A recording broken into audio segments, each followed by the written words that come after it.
Anyway, she's still stable at this point. Her blood pressure is dropping, but it's kind of stable.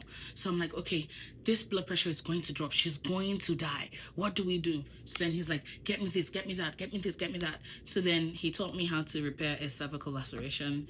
And as soon as he sewed it up, she stopped bleeding. Like literally, it was like magic. And then her blood pressure started to rise. She was conscious, alert.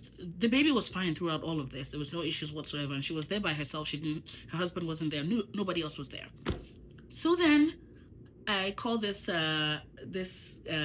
He doesn't pick up. This is like 5 a.m. at this point. He doesn't pick up. And rounds start by 8 a.m. The consultant comes in earlier than that.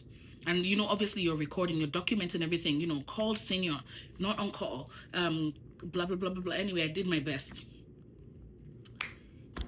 This guy comes in at 7:45 a.m. He's like, oh my God, I checked my phone and I saw that you had called me 57 times. Oh, how was the patient? I was just like, don't ever talk to me ever in your life. If this woman had died, anyway, I was so upset. The consultant comes in for the rounds. This man is telling me to cover for him. Me. Oh my gosh. Anyway, the consultant came in and she was like, oh, and then she read the notes and she was like, what happened with this patient?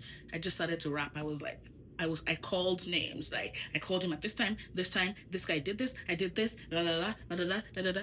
Anyway, he got fired. And I stand by my decision.